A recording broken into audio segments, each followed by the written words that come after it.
Lanjutkan bahasan kita dan kita akan masuk ke inti bahasan sebenarnya, yaitu manfaat atau apa yang kita dapatkan dari sedekah itu sendiri. Yang paling pertama teman-teman sekalian, sebelum kita masuk ke 9 poin manfaat daripada bersedekah, ada perbedaan antara zakat dengan sedekah. Kalau zakat, fungsi utamanya adalah pensucian harta. Kalau sedekah, untuk memperbanyak harta. Jadi beda fungsi. Zakat memiliki syarat-syarat. Syarat utamanya adalah haul, masa setahun. Dan teman-teman menentukan sendiri haul itu. Misalnya, sekarang menjelang Ramadan nih, teman-teman niatkan di masjid ini, haul saya Ramadan tahun lalu. Berarti Ramadan sekarang seperti kita tutup buku. Semua tabungan atau simpanan dan investasi dinilai. Kalau mencapai syarat kedua nisab, kadar minimal 85 gram emas, maka dikeluarkan 2,5%. Berarti ada syarat haul 1 tahun, ada syarat nisab. Nisab itu batas minimal 85 gram emas, dan juga ada persentasenya 2,5%. Kalau zakat, kalau sedekah nggak ada. Mau sedekah tiap hari boleh, tidak ada juga kadar minimalnya, tidak ada persentase minimal, gitu kan, atau jumlah yang ditentukan, karena dia lebih luas. Kenapa saya jelaskan ini teman-teman sekalian? Karena ada di antara umat Islam kita di Indonesia, mereka Masya Allah punya harta banyak. Idul Fitri, menjelang Idul Fitri atau Ramadan sibuk mengeluarkan zakat. Hitung zakatnya keluarlah misalnya, karena kaya raya punya zakat misalnya 1 miliar. Tapi yang dia lakukan adalah dia tidak menghabiskan zakat itu di masa haulnya. Kalau haulnya Ramadan, yang paling afdal habiskan di Ramadan. Tapi banyak orang tidak, karena zakatnya besar, disimpan di rumah, dicicil dalam setahun, sehingga dia tidak sedekah lagi. Yang dia keluarkan hanya zakat. Padahal beda fungsi, ya. Makanya kita jalankan dua-duanya. Zakat iya, sedekah iya. Baik, kita akan masuk teman-teman sekalian, manfaat dari sedekah itu sendiri. Yang paling pertama adalah dia berfungsi melipat gandakan harta dan sekaligus mensucikan jiwa juga. Walaupun zakat lebih fokus kepada pensucian harta. Mungkin dalam setahun, pada saat kita jual baju, kita jual makanan, kita kan tidak tahu konsumen ini bawa uang halal atau uang haram. Maka zakat membersihkan itu. Tapi secara umum, sedekah juga selain melipat gandakan harta. Kalau zakat tadi pensucian saja, maka sedekah bisa melipat gandakan harta dan juga menjadi pensucian sekaligus. Allah Subhanahu wa taala berfirman tentang masalah itu, artinya sedekah bisa membersihkan dosa.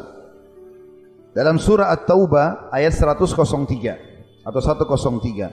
Bunyinya, a'udzubillahi minasyaitonir rajim, khudh min amwalihim shadaqatan tutahhiruhum wa tuzakkihim biha wa shalli 'alaihim inna salataka sakanun lahum wallahu sami'un 'alim. Ambillah sedekah dari sebagian harta mereka, yang dengan sedekah itu kamu membersihkan dan mensucikan mereka, dan berdoalah untuk mereka hai Muhammad, sesungguhnya doamu itu menjadi ketentraman jiwa bagi mereka, dan Allah Maha mendengar lagi Maha mengetahui. Jadi dari ini menjelaskan kepada kita bahwasanya bisa mensucikan diri. Kata sebagian ulama, pensucian diri maksudnya adalah disucikan oleh Allah dari segala dosa, dari segala sifat-sifat buruk dan penyakit-penyakit hati, diantaranya pelit. Subhanallah, orang yang suka sedekah ini, Bapak Ibu sekalian, awet muda. Kok bisa awet muda, Ustaz? Karena orang yang biasa sedekah kan biasa memberi. Orang yang biasa memberi, maka sudah tidak ada lagi ketergantungan dengan hartanya. Walaupun dia kehilangan harta, maka dia anggap biasa sama dia, karena dia sudah biasa mengeluarkan. Beda dengan orang yang bakhil. Maka hilang satu barang saja, itu akan dikenang bertahun-tahun. Hilang handphone, 10 tahun pun masih diingat. Hilang pulpen setahun, itu terus dibahas. Orang kalau suka sedekah, hilang handphonenya, pembersihan dosa. beli baru, selesai. Awet muda dia. Yang kedua teman-teman sekalian, sedekah ini adalah bukti ketundukan kepada Allah dan Rasulnya, bentuk keimanan. Dan terlalu banyak ayat yang menjelaskan tentang masalah sedekah ini. Kita akan menyebutkan misal, contoh ayat-ayat yang berhubungan dengan masalah jihad. Hampir semuanya ayat-ayat yang sekian banyak itu Allah mulai dengan bi amwalikum wa anfusikum. Jihadlah kalian dengan harta kalian, lalu jiwa kalian.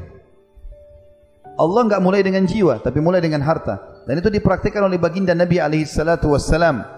Nabi Muhammad SAW kalau mau kumandankan jihad, beliau mengatakan jihad, sedekahlah. Sedekah duluan. Kumpulin di masjid. Ada yang bawa sedekah harta, ada yang membawa sedekah kurma, ada yang membawa ini dan itu segala macam. Setelah terkumpul harta, baru Nabi SAW bentuk pasukan untuk berperang. Dan Allah Subhanahu Wa Taala seringkali menghubungkan teman-teman sekalian ayat yang menyinggung masalah solat dengan sedekah. Yang menandakan kedudukan sedekah ini tinggi sekali. Karena solat kita tahu adalah tiang agama. Seperti Allah sebutkan dalam surah Ibrahim ayat 31. A'udzubillahi minasyaitonir rajim. Qul li'ibadiyalladzina amanu yuqimus salata wa yunfiqu mimma razaqnahum sirran wa alaniyatan min qabli an ya'tiya yaumun la bay'un fihi wala khilal. Katakan hai Muhammad kepada seluruh hamba-hambaku yang telah beriman. Apa pesan Tuhan buat kita? Allah SWT mengatakan, hendaklah mereka selalu mendirikan solat. Azan, absen diri. 1 hari 5 kali. Saya hadir ya Allah. Kemudian mereka menafkahkan sebagian rezeki yang kami berikan kepada mereka, baik secara sembunyi-sembunyi ataupun terang-terangan. Sebelum datang hari kiamat, di mana pada hari itu tidak ada lagi jual beli dan tidak ada persahabatan. Teman-teman ambil pesan dari saya ini. Demi Allah teman-teman, kalau antum atau anda tidak bersedekah, maka pada saat meninggal anda akan menyesal. Andai dulu saya sedekahkan semua harta saya. Bukan berarti tidak boleh menabung. Menabung dalam Islam boleh-boleh saja. Tetapi para salafus salih mempraktikkan mereka sedekah. Dengan sedekah makin banyak keuntungannya. Juga dalam surah Al-Baqarah Allah Subhanahu wa taala berfirman, Al-Baqarah ayat 254, A'udzubillahi minasyaitonir rajim, ya ayyuhalladzina amanu, hai orang-orang beriman, yang dipanggil, anfiqu mimma razaqnakum min qabli an ya'tiya yaumun la bay'un fihi wala khullatun wala syafa'ah wal kafiruna humudz zalimun. Hai orang-orang beriman, segera sedekahkan, belanjakan, infakkan hartamu, infakkan atau sedekahkan sebagian dari rezeki yang kami berikan kepadamu sebelum datang hari yang pada hari itu tidak ada lagi jual beli dan tidak ada lagi syafaat. Tidak bisa lagi orang minta tolong, tidak ada lagi negosiasi, tidak ada negosiasi di sini. Dan orang-orang kafir, mereka lah orang-orang yang zalim. Juga dalam surah Al-Munafiqun ayat 10 yang menjelaskan tentang menyesalnya orang nanti kalau lihat kematian dan tidak sempat bersedekah. Al-Munafiqun ayat 10 bunyinya, A'udzubillahi minasyaitonir rajim, wa anfiqu mimma razaqnakum min qabli an ya'ti ahadakumul mautu fayaqul rabbi laula akhartani ila ajalin qaribin fa asaddaqa wa akum minas salihin. Dan belanjakanlah sebagian dari apa yang kami berikan kepadamu sebelum datang kematian kepada salah seorang di antara kamu. Lalu dia berkata, pada saat lihat malaikat maut, baru dia berkata, ya Rabbku, mengapa engkau tidak menangguhkan kematianku sampai waktu yang dekat, yang menyebabkan aku dapat bersedekah dan aku termasuk orang-orang saleh. Jadi subhanallah, salah satu yang membuat penyesalan yang mendalam bagi orang mati, kenapa enggak sempat sedekah. Ini yang kedua. Yang ketiga, manfaat daripada sedekah. Seorang mukmin akan dilindungi oleh sedekahnya pada hari kiamat. Di mahsyar. Perlu kita gambarkan dulu teman-teman sekalian, nanti ada hari kebangkitan. Salah satu rukun iman kita yang kelima, iman kepada hari kiamat. Rentetannya adalah paketnya, dari kematian, prosesi kematian, ketemu dengan malaikat maut, dicabut terus segala macam, masuk di kuburan, kehidupan alam barzah, taman dari taman surga kalau orang beriman, atau lubang dari lubang neraka kalau orang kafir atau fasik. Kemudian hari kebangkitan, Allah SWT bangkitkan kita sebagaimana sabda Nabi SAW, Allah akan turunkan hujan dan akan menimpa tulang-tulang ekor kalian sehingga kalian tumbuh seperti tumbuhnya tanam-tanaman atau sayur-sayuran. Lalu ada hisab, timbangan amal, baik atau buruk. Kalau baik dia selamat, kalau buruk maka dia akan dihukum, lalu surga dan neraka. Paketnya hari kiamat. Nah di mahsyar nanti teman-teman, kita semuanya akan berdiri di mahsyar dan itu sangat panas. Karena kata Nabi SAW bahwasanya pada saat itu matahari akan berjarak 1 mil saja. 1 mil. Kalau kita hitung 1 mil itu ukuran yang kita pakai sekarang, mungkin 1,5 kilometer atau lebih sedikit jaraknya. Sekarang kan jutaan kilometer jaraknya. Sudah panasnya luar biasa. Apalagi hari-hari sekarang kita bisa rasakan cuaca yang panas. Bagaimana kalau 1,5 kilo? Bahkan sahabat yang merawi hadis mengatakan, saya demi Allah tidak tahu apakah 1 mil itu jarak ukuran yang biasa kita ukur, atau 1 mil istilah yang dipakai oleh wanita untuk meletakkan celak di matanya. Jadi biasa kalau perempuan mau pakai celak, kan ada kayunya ya, ada alatnya itu, dicelupin di celaknya, kemudian dekatkan dengan bulu matanya. Kalau dia sudah letakkan dekat bulu matanya seperti ini untuk digosok gitu, maka ini namanya mil dalam bahasa Arab juga. Bisa saja seperti itu. Makanya Nabi SAW mengatakan dalam hadis yang sahih, ya'rukun nasu yaumal qiyamah tayadhhabu arakuhum fil ardi 70 dhira'a wa yuljimuhum hatta yabluga adhanahum.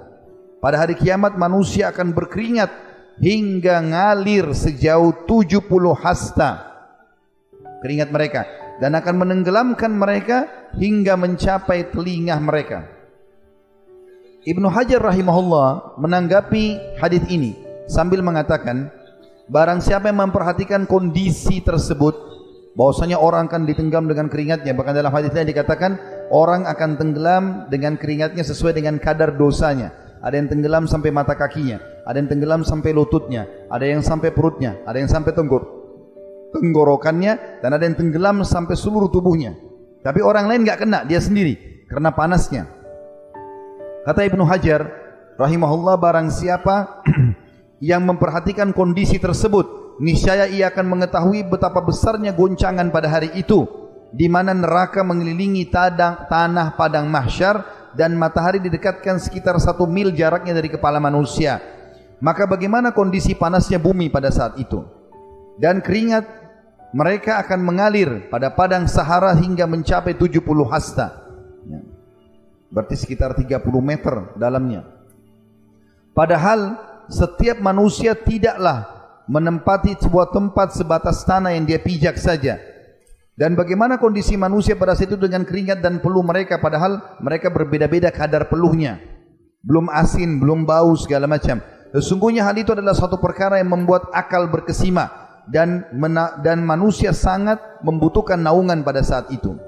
Oleh karena itu, perlu kita renungi hadis Uqbah bin Amir radhiyallahu anhu. Setelah tahu keadaan mahsyar begitu, Uqbah bin Amir meriwayatkan sebuah hadis radhiyallahu anhu bahwasanya Nabi SAW bersabda, "Kullu mri'in fi dhilli sadaqatihi hatta yufsala bainan nas, au qala hatta yuhkamu atau yuhkama bainan nas." Setiap orang pada hari kiamat nanti di mahsyar, di mana sangat panas, orang tenggelam dengan keringatnya sendiri, di bawah naungan sedekahnya hingga manusia diadili oleh Allah Subhanahu wa taala. Dan Nabi SAW mengatakan, atau dalam riwayat lain, hingga keputusan di antara manusia ditetapkan dalam pengadilan Allah.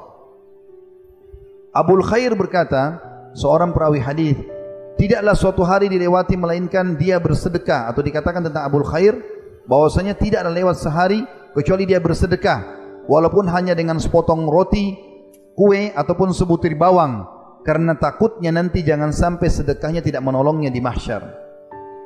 Juga bagi orang yang suka bersedekah, Allah Subhanahu wa taala memudahkan Rasulnya Muhammad SAW menyampaikan kepada kita ada 7 golongan yang akan dinaungi oleh Allah di hari kiamat, di mana tidak ada naungan kecuali naungan Allah. Tidak kena panas, tidak tenggelam dengan keringat. Dari 7 ini salah satunya adalah warajulun tasaddaqa bisadaqatin fa akhfaha hatta la ta'lama shimalu wa tunfiqu yaminu. Seseorang yang sibuk bersedekah dengan tangan kanannya sampai-sampai tangan kirinya tidak tahu apa yang dikeluarkan oleh tangan kanannya. Saya teman-teman sekalian yang keempat, manfaat dari sedekah. Sedekah itu akan menghindarkan dari musibah dan menjauhkan dari kematian buruk atau su'ul khatimah. Di dalam hadis diriwayatkan oleh Abu Umamah radhiyallahu anhu bahwasanya baginda Nabi alaihi salatu wasallam bersabda, "Sana'iul ma'ruf taqiyu masari'as su' wa sadaqatus sir tudfi'u ghadabar rabb wa silatur rahim tazidu fil umur." Artinya, perbuatan-perbuatan baik, ketaatan-ketaatan kepada Allah akan menghindarkan diri dari pintu-pintu keburukan, musibah, cobaan. Semua orang, kata ulama hadis, yang rutin bersedekah, setiap ada cobaannya tertepis atau dia jadi mudah melewatinya.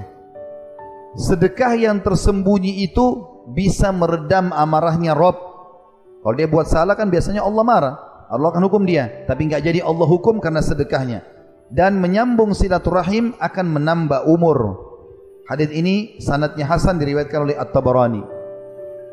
Ibnu Abu Ja'ad rahimahullah menanggapi hadis ini sambil mengatakan, sesungguhnya sedekah benar-benar akan menghindarkan seseorang dari 70 pintu keburukan.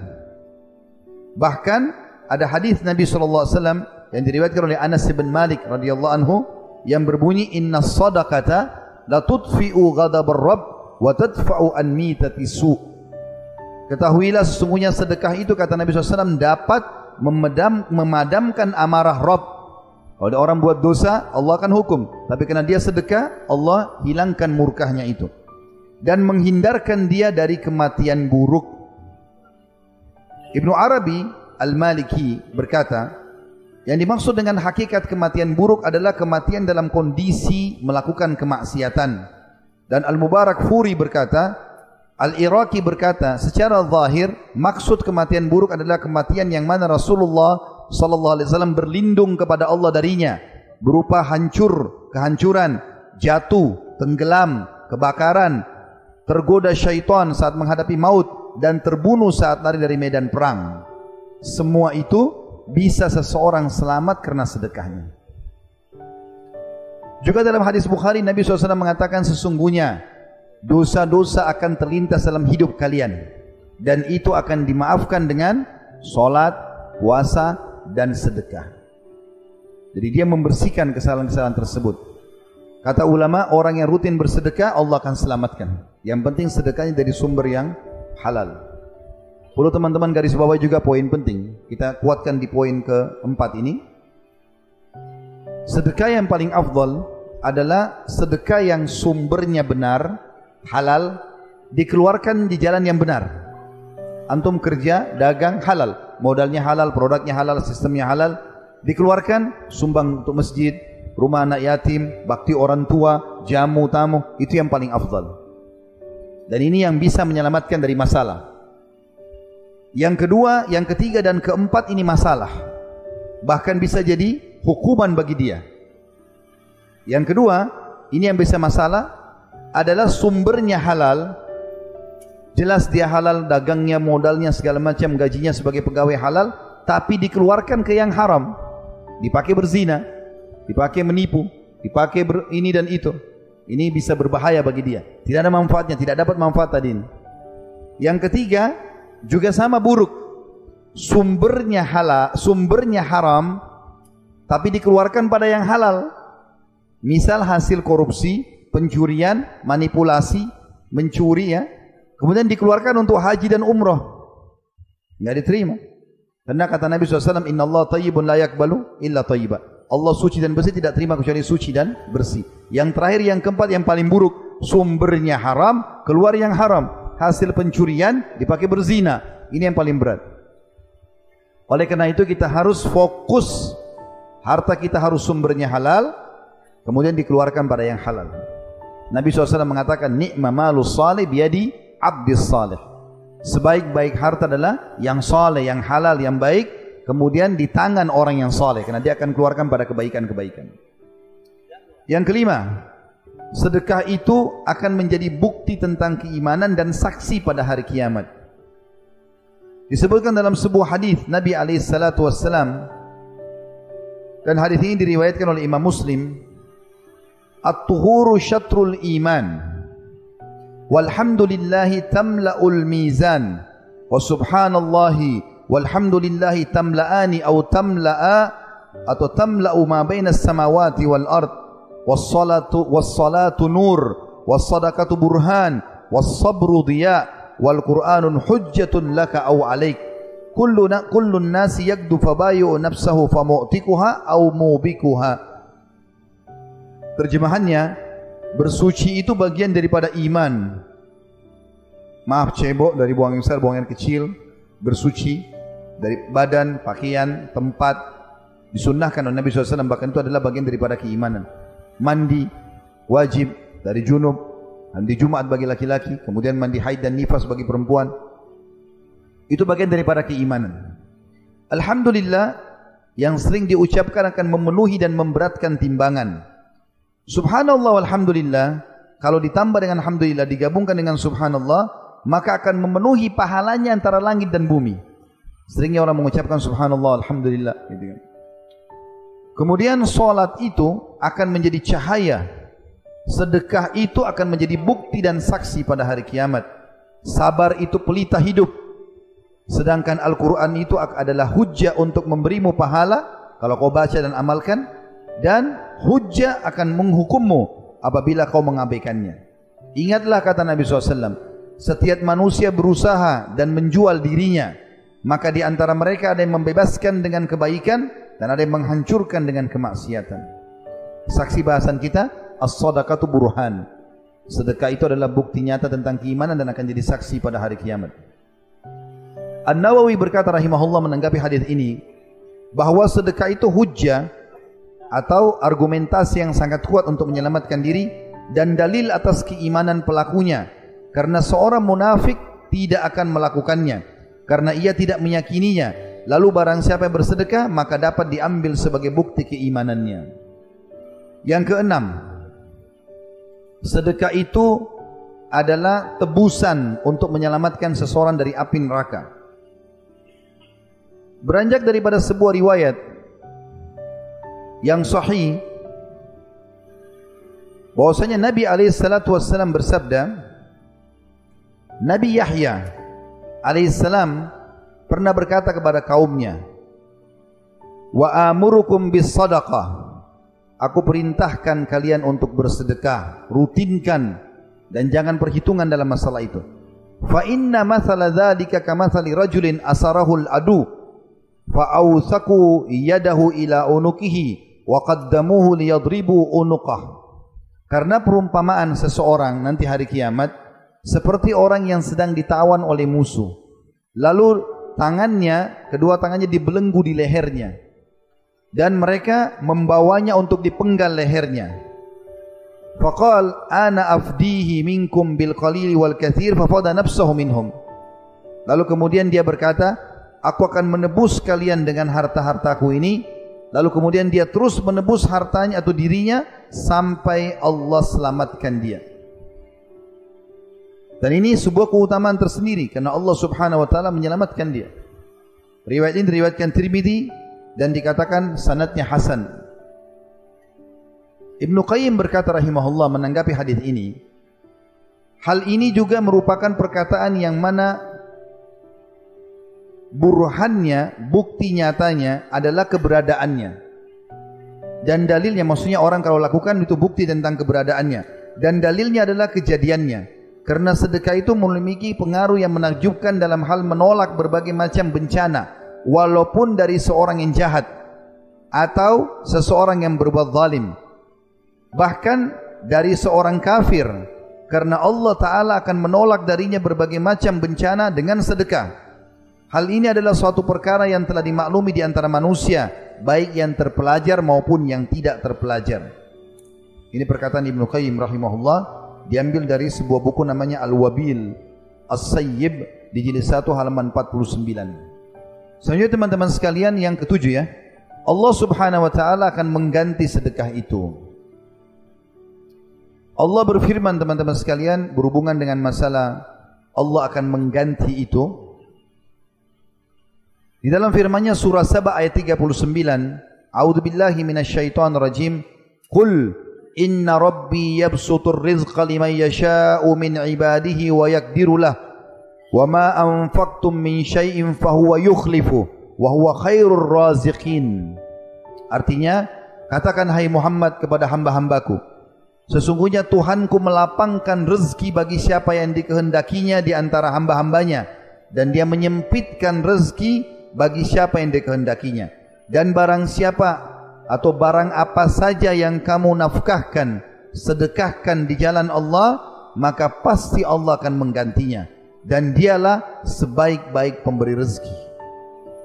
Semua yang kita keluarkan yang penting ke sumber halal, walaupun untuk kebutuhan kita pribadi, beli mobil, beli rumah, haji dan umrah, semuanya sebanyak apapun Allah akan ganti, selama memang itu adalah hal yang benar.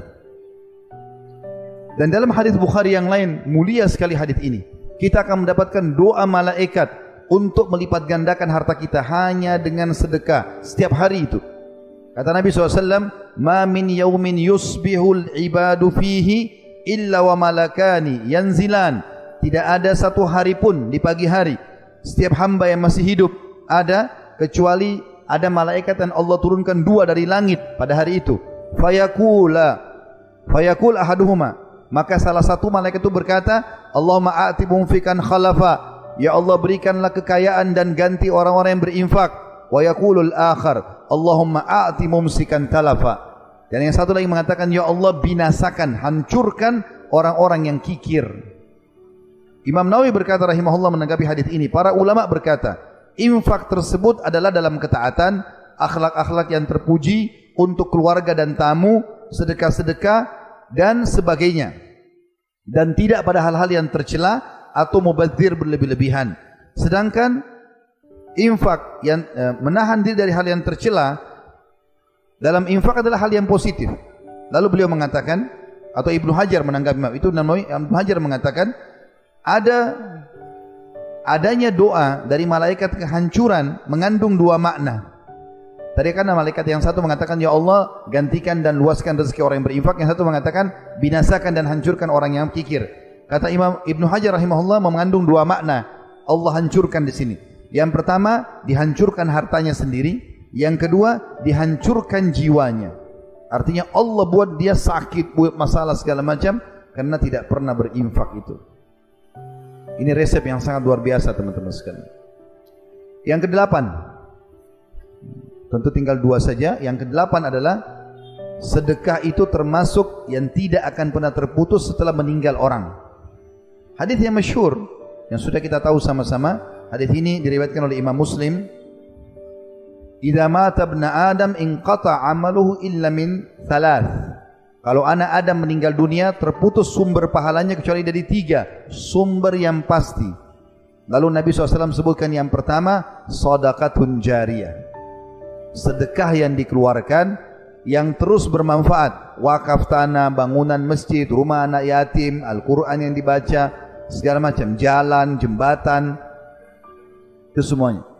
Au ilmin yuntafa'u bih, atau ilmu yang bermanfaat yang disebarkan. Au waladin salihin yad'ulah, atau anak saleh yang mendoakan dia. Kata para ulama, perhatikanlah baik-baik wahai saudaraku dari hadis ini. Ternyata Nabi SAW menyebutkan yang paling pertama membuat selalu pahala kita bertambah setelah kita meninggal adalah sedekah. Jangan pernah mengkhayal ahli waris akan sedekah buat kita. Mungkin ada kalau kita wasiatkan, tapi berapa banyak? Tidak akan sama kalau kita yang sedekahkan. Yang terakhir teman-teman sekalian adalah keutamaan yang kesembilan, sedekah itu bisa menghapuskan dosa-dosa. Sebagaimana hadis Muadz bin Jabal radhiyallahu anhu disebutkan dalam Sunan Tirmidzi dengan sanad sahih, Nabi SAW bersabda, "As-shadaqatu tudfi'ul khati'ata kama yudfi'ul ma'un nar." Sedekah itu menghapus kesalahan sebagaimana air memadamkan api. Jadi ada dosa-dosa yang dimaafkan oleh Allah karena sedekah.